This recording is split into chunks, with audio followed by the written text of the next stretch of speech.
নমস্কার বন্ধুরা কেন্দ্রীয় বাজেট অত্যন্ত গুরুত্বপূর্ণ আপনারা জানেন এবং বাজেটে গোটা দেশের ব্যাপার জড়িয়ে থাকে এবং অবশ্যই বাজেট থেকে অনেক কারেন্ট অ্যাফেয়ার্সের প্রশ্নও আসে। তো আমি অত্যন্ত ডিটেলসে এই ভিডিওটা করেছি, খুব বেশি নয়, খুব লেংথ হয়তো 10 মিনিটের মতো আছে। আপনারা পুরোটা দেখুন। আপনারা চাইলে স্ক্রিনশট নিয়ে নিয়েও দেখে নিতে পারেন। আয়কর কাঠামো থেকে আরম্ভ করে সামাজিক খাতে প্রকল্প বাড়লো না কমলো, ক্রীড়াক্ষেত্র, টেলিকম ক্ষেত্র, সমস্ত কিছু ডিটেলস একেবারে কিন্তু দেওয়া রয়েছে।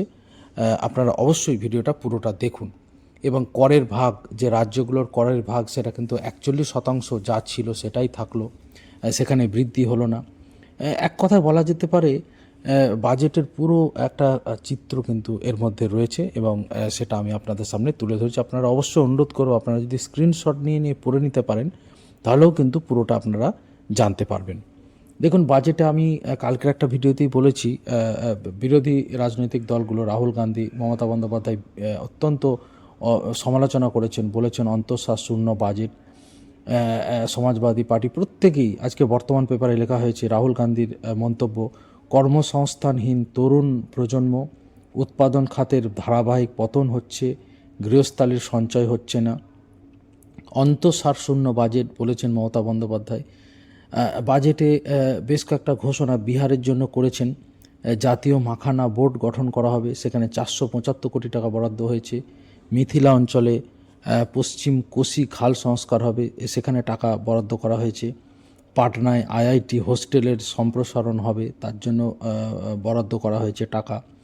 National institute of food technology গঠন করা হবে পাটনা, মানে পাটনাতেই হবে সম্ভবত, বিহারে অবশ্যই, বিহারে এটা হচ্ছে national institute of food technology. আমরা জানি কেন্দ্রীয় স্তরে যদি কোনো ইউনিভার্সিটি, কোনো যে কোনো ইনস্টিটিউট গঠিত হয়, এরকম কিন্তু কোনো ঘোষণা কিন্তু পশ্চিমবঙ্গের জন্য রইল না।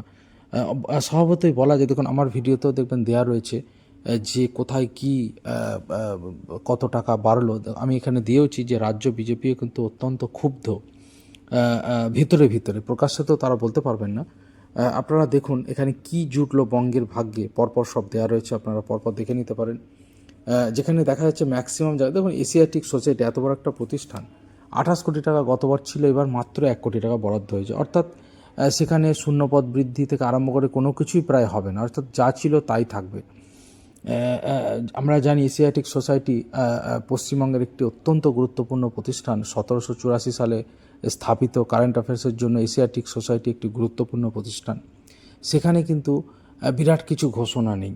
আমরা জানি একসময় সেখানে কত গ্রুপ ডি গ্রুপ সি কর্মচারী কাজ করতেন। এখন কিন্তু বলা যায় কেন্দ্রের যে প্রতিষ্ঠানগুলো রয়েছে, ব্যাংক থেকে শুরু করে কোনো কিছুই কিন্তু পশ্চিমবঙ্গ থেকে সেভাবে কিন্তু বিরাট কিছু হয়নি। আজকে খবরের কাগজ আমি উল্টাচ্ছিলাম, দেখা যাচ্ছে যে বিহারে বেশ কিছু ঘোষণা হয়েছে। 4টে নতুন গ্রিনফিল্ড বন্দর, বিমানবন্দর এবং টেকনোলজি গঠন করা হবে। এত সব কিছু রয়েছে বিহারের জন্য, কিন্তু পশ্চিমবঙ্গের জন্য সেরকমভাবে কিছু নেই। তবে দাম কমেছে। আপনারা জানেন যে ক্যান্সার এবং ডায়াবেটিস যে ওষুধ, মাইক্রোওয়েভ ওভেন যেগুলো, তার দাম কমেছে। একটা ভালো খবর বলবো, সোলার প্যানেলের দাম কমেছে। আগামী দিনে অবশ্যই আমাদের তথাকথিত এই যে বিদ্যুৎ লাইন এখান থেকে শিফট করা উচিত সোলার প্যানেলে।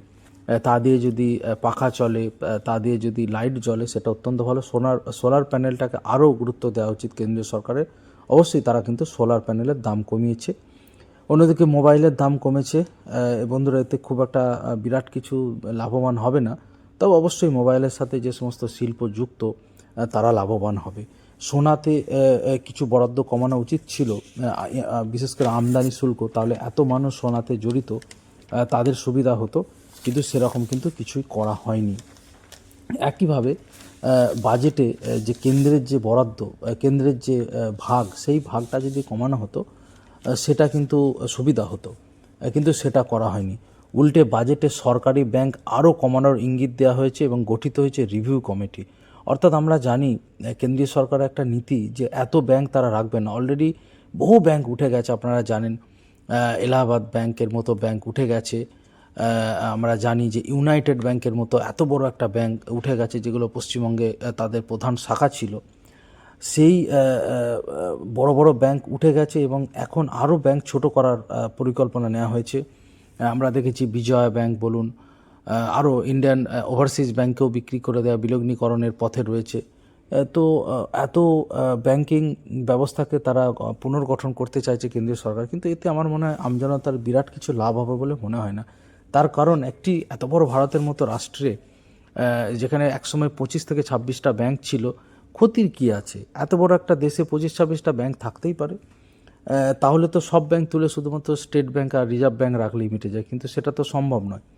তো যাই হোক, যত ব্যাংক কমবে আপনারা জানিয়ে রাখবেন যে তত কর্মসংস্থানও কিন্তু কমে যাবে। তার কারণ একটা ব্যাংক, তার মানে একটা জেনারেল ম্যানেজার, একইভাবে অত অ্যাসিস্ট্যান্ট জেনারেল ম্যানেজার, একইভাবে প্রবেশনারি অফিসার, সবই বাড়বে। কিন্তু সব যদি কমে যায়, আবার ব্যাংকের শাখা যদি কমে যায়, সেটা তো আরও ক্ষতি।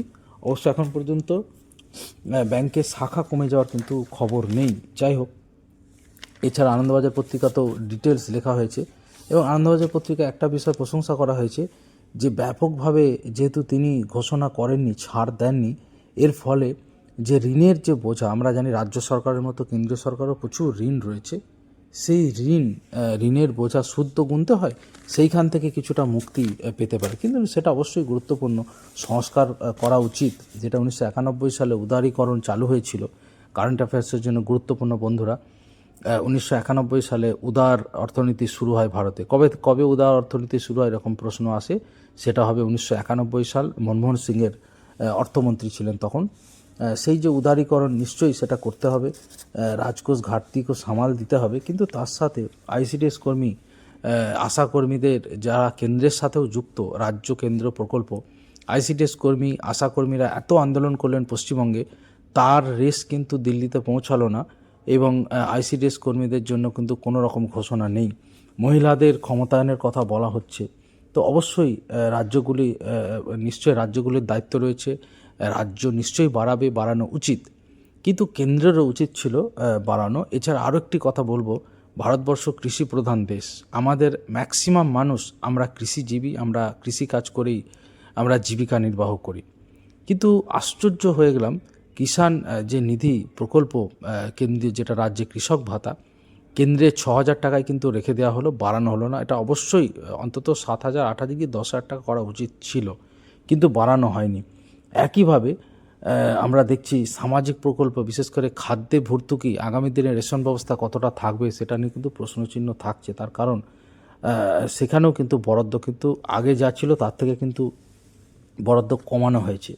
যাই হোক, অবশ্যই সংস্কারে জোর দিয়েছেন। আনন্দবাজার পত্রিকায় লেখা হয়েছে, ভোট নয় সংস্কার, ভোট কুড়োতে জনমোহিনী রাজনীতি নয়, বিশ্ববাজারে অনিশ্চয়তার ধাক্কায় অর্থনীতি যাতে বেসামাল না হয়ে পড়ে তার চেষ্টা। দুয়ারে পশ্চিমবঙ্গ সহ 5টি বিধানসভা নির্বাচন, তা সত্ত্বেও কেন্দ্রীয় অর্থমন্ত্রী নির্মলা সীতারামন তার রবিবাসরীয় বাজেটে বিশ্ববাজারে অনিশ্চিত পরিস্থিতিতে দেশের আর্থিক বৃদ্ধিকে থিতু রাখায় জোর দিয়েছেন। ভারতীয় পণ্যের উপর ডোনাল্ড ট্রাম্পের 50% শুল্ক চাপানোর ফলে ধাক্কা খাওয়া রপ্তানি ক্ষেত্রকে আগলে রাখার বার্তা দিয়েছেন। চীনের উপর একাধিক ক্ষেত্রে নির্ভরতা কমানোর লক্ষ্য নিয়েছেন। টাকার দরের পতনের মুখে বিদেশ থেকে লোক নিয়ে আনার রাস্তা খুঁজেছেন। আর্থিক বৃদ্ধির হারকে চড়াই ধরে রেখে কর্মসংস্থান তৈরিকে পাখির চোখ করেছেন। পরিকাঠামো, কারখানার উৎপাদনে খরচ বাড়লেও রাজকোষ ঘাটতি ও ঋণে লাগাম পরানোর কথা জানিয়েছেন, যাতে বিদেশি লগ্নিকারীদের কাছে ইতিবাচক বার্তা যায়। কামারের মতো একঘা দেওয়ার বদলে স্যাকরার মতো ঠুকঠাক করে সংস্কারের পথ নিয়েছেন, যাতে দেশের অর্থনীতিতে ব্যবসার পরিবেশ সহজ হয়। বহু বছর পরে কোনো অর্থমন্ত্রী রবিবার বাজেট পেশ করলেন। বহু বছর বাদে ঘটনাবিহীন বাজেটে সাক্ষী থাকলো সংসদ, কারণ বাজেটে অপ্রত্যাশিত কোনো চমক নেই। সাধারণ মানুষের মতো আয়কর ছাড় দেওয়ার যে সারা ফেলে দেয় সেরকম ঘোষণাও নেই, ভোটমুখী রাজ্যের জন্য উপহারও নেই। সচেতনভাবে এই সিদ্ধান্ত কিনা সে প্রশ্নে অর্থমন্ত্রী নির্মলা সীতারামনের মুখে হাসি। তিনি বলেছেন, শুধু ভোটমুখী রাজ্যের জন্য উপহার থাকলে বলতেন কেন শুধুমাত্র এই রাজ্যগুলোর জন্য বরাদ্দ হয়। অর্থাৎ তিনি বলেছেন, যদি শুধু ভোটের কথা ভেবে করতাম, পশ্চিমবঙ্গের জন্য কিছু ঘোষণা, তামিলনাড়ুর জন্য কিছু ঘোষণা, আসামের জন্য কিছু, কেরলের জন্য কিছু, তাহলে সবাই বলতেন যে ভোটের কথা মাথায় রেখে করা হয়েছে। অবশ্যই স্বাভাবিক সেই প্রশ্নটা সমালোচনা হতো, কিন্তু অবশ্যই আমি সবার কথা ভেবেই বলবো, গোটা দেশের কথা ভেবে আইসিডিএস কর্মী, আশাকর্মী, ব্যাংকিং সেক্টর, বিএসএনএলে অবশ্যই একটা ভালো সিদ্ধান্ত যে বিএসএনএলকে ফের তুলে ধরার চেষ্টা করা হচ্ছে। যেভাবে বেসরকারি আমরা যে সমস্ত কোম্পানিগুলো ইউজ করি, ভোডাফোন বলুন, জিও বলুন, এয়ারটেল বলুন, তাদের যে শুল্ক যেভাবে বেড়ে গেছে, সাধারণ মানুষ কত টাকা খরচা করেন। বিএসএনএলকে যদি আরও তোলা সম্ভব হয়, কিন্তু টাওয়ার ব্যবস্থা তো খুবই খারাপ। বিএসএনএলে উল্লেখযোগ্যভাবে বৃদ্ধি হয়েছে বরাদ্দ। আশা করব বিএসএনএলকে আরও মানুষের কাছে পৌঁছে দেওয়ার কাজ সরকার করবে। এছাড়া আমরা দেখছি যে হাই স্পিড ট্রেনের প্রস্তাব দেওয়া হয়েছে, সেখানে কিন্তু বাংলার জন্য কিছুই নেই। বুলেট ট্রেন কবে চলবে তা নিয়ে এখনও ধোঁয়াশা। তার মধ্যেই দেশের বিভিন্ন প্রান্তে 7টি হাই স্পিড রেল করিডর গড়ার প্রস্তাব দিলেন কেন্দ্রীয় অর্থমন্ত্রী নির্মলা সীতারামন, যার মধ্যে একটি করিডর বারাণসী শিলিগুড়ি ছুঁয়ে যাবে পশ্চিমবঙ্গকে। এছাড়া সুরাট থেকে ডানকুনির মধ্যে একটি পণ্যবাহী করিডর গড়ে তোলার কথাও ঘোষণা করেছেন অর্থমন্ত্রী। রেল সূত্রে বলা হয়েছে, এই করিডর নির্মাণের ফলে রেলের পরিকাঠামো আধুনিক হওয়ার পাশাপাশি কম সময়ে গন্তব্যে পৌঁছবেন যাত্রীরা। নির্মলা আজ জানান, মুম্বাই, পুনে হায়দ্রাবাদ বেঙ্গালুরু, চেন্নাই বেঙ্গালুরু, দিল্লি বারাণসী এবং বারাণসী শিলিগুড়ির মধ্যে এই হাই স্পিড করিডর তৈরি হবে। রেল বাজেটে পরিকাঠামো খাতে খরচ ধার্য করা হয়েছে 2,93,000 কোটি টাকা।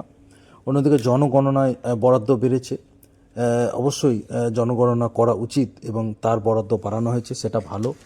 আর রাজ্যের করের ভাগ আপনারা জানেন বন্ধুরা, কেন্দ্র রাজ্যকে 41% কর ভাগ করে। এ বিষয়ে আনন্দবাজারে চন্দ্রপ্রভ ভট্টাচার্য লিখেছেন, 2024 ডিসেম্বরে রাজ্যে এসে ওই অর্থ কমিশনের চেয়ারম্যান, অর্থাৎ এখন যে ষোড়শ অর্থ কমিশন চলছে, সেই ষোড়শ অর্থ কমিশনের চেয়ারম্যান অরবিন্দ পানাগড়িয়া বৈঠক করেছিলেন মুখ্যমন্ত্রী সহ প্রশাসনিক কর্তাদের সঙ্গে।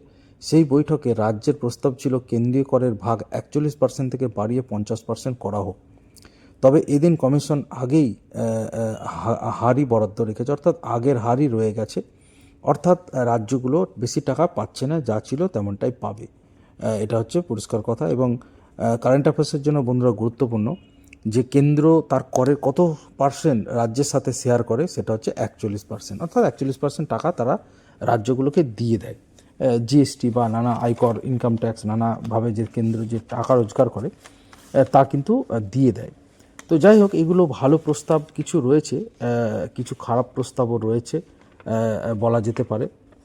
বাজেটে সেভাবে উল্লেখযোগ্যভাবে রেলের যে প্রকল্পগুলো, সেগুলো তো কিন্তু বিশাল কিছু করা হয়নি। বাজেটটা একটা ভারসাম্য রক্ষা করার চেষ্টা করা হয়েছে। যেভাবে সুদ বাড়ছে বিভিন্ন ঋণের, সেটা সামাল দেওয়ার জন্য বলা যেতে পারে যে এরকম করেছেন। ইনকাম ট্যাক্স যেমন 4 লক্ষ টাকা পর্যন্ত শূন্যই থাকছে, 4 লক্ষ থেকে 8 লক্ষ হলে 5% থাকছে, এবং 8 লক্ষের বেশি হলে 12 লক্ষ পর্যন্ত তাদের 10% সুদ দিতে হচ্ছে। নতুন যে নতুন কর কাঠামোর ছবিও আমার দেওয়া আছে, আপনারা অবশ্যই স্ক্রিনশট নিয়ে দেখে নেবেন। এবং সামাজিক ক্ষেত্রে যে ছাঁটাইয়ের কথা বলছিলাম, জল জীবন মিশন, পিএম আবাস, গ্রামোন্নয়ন, নগরোন্নয়ন, সমাজ কল্যাণ, কৃষি, শিক্ষা, স্বাস্থ্য কিন্তু ছাঁটাই করা হচ্ছে সামাজিক উন্নয়নে। তো অবশ্যই এটা হয়তো কিছুটা করা হয়েছে সংস্কারের দিকে লক্ষ্য রেখে। যেমনটা প্রেমাংশু চৌধুরী লিখেছেন, যত টাকা ধার করতে হচ্ছে তার সিংহভাগই বেরিয়ে যাচ্ছে পুরনো জমে থাকা ঋণের উপরে সুদ মেটাতে। পুরনো ঋণে সুদের বোঝা সামলাতে এবার জিডিপির তুলনায় ঋণের বোঝা কমানোরকেই পাখির চোখ করেছে নরেন্দ্র মোদী সরকার।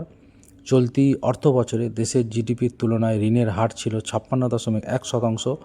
অর্থমন্ত্রী নির্মলা সীতারামন আজ ঘোষণা করেছেন, আগামী অর্থ বছরে তিনি এই ঋণ জিডিপির অনুপাতকে 55.6% কমিয়ে আনার লক্ষ্য নিচ্ছেন। অবশ্যই এটা অত্যন্ত গুরুত্বপূর্ণ বন্ধুরা।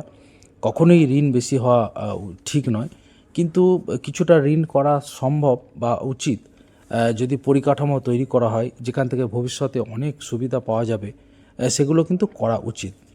কিন্তু সামাজিক ক্ষেত্রে যে ছাঁটাই, সেটা কিন্তু আমার ভালো লাগেনি বন্ধুরা। রাজকোষ ঘাট থেকে লাগাম পড়াতে গিয়ে সামাজিক উন্নয়নে খুব এইটা আনন্দবাজারে লেখা হয়েছে, যেখানে বলা হয়েছে জল জীবন মিশনে এবারের বাজেটে 67,000 কোটি টাকা বরাদ্দ হয়েছিল, কিন্তু সংশোধিত হিসেবে দেখা যাচ্ছে মাত্র 17,000 কোটি টাকা ব্যয় করা হয়েছে। অর্থাৎ বন্ধুরা বুঝতে পারছেন, বহু কিছু কিন্তু ছাঁটাইও হয়েছে। অন্যদিকে বাজেটে কর্মসংস্থানের দিকে যে নজরটা দেওয়া হয়েছে, সেটা হচ্ছে পরিষেবা ক্ষেত্রে। অর্থাৎ যে সমস্ত পরিষেবা ক্ষেত্রগুলো রয়েছে, সেই ক্ষেত্রে বাজেটে কর্মসংস্থানের কথা বলা হয়েছে। কন্টেন্ট ক্রিয়েটার যারা, আমরা জানি আজকে ইউটিউবে ভিডিও, যেমন ধরুন আমি একটা চ্যানেল খুলেছি, বা যারা কন্টেন্ট ক্রিয়েটার আরও রয়েছেন সেখানেও কিন্তু কিছুটা বাজেট বরাদ্দ করা হয়েছে। তো যাই হোক, পুরো বিষয়টা যদি বলি, লাখপতি দিদিদের কথাটাও বলবো, সেখানেও কিন্তু তার কথাও বলা হয়েছে, লাখপতি দিদি বাড়ানো হবে। তো সামগ্রিকভাবে বাজেটটাকে বলা যেতে পারে যে বিরাট কোনো চমক নেই, বিরাট কোনো ঘোষণা নেই, কিন্তু কিছুটা সামাজিক ক্ষেত্রে বৃদ্ধি হলে বোধহয় ভালো হতো। যাই হোক, আপনাদের অনেক ধন্যবাদ পুরো ভিডিও দেখার জন্য। কারেন্ট অ্যাফেয়ার্সের সমস্ত খবরের জন্য এই চ্যানেলটার প্রতি নজর রাখুন। আসন্ন গ্রুপ সি গ্রুপ ডির যে পরীক্ষা হবে স্কুল সার্ভিসে, তার কারেন্ট অ্যাফেয়ার্সের জন্য এই চ্যানেলের খবর অত্যন্ত গুরুত্বপূর্ণ।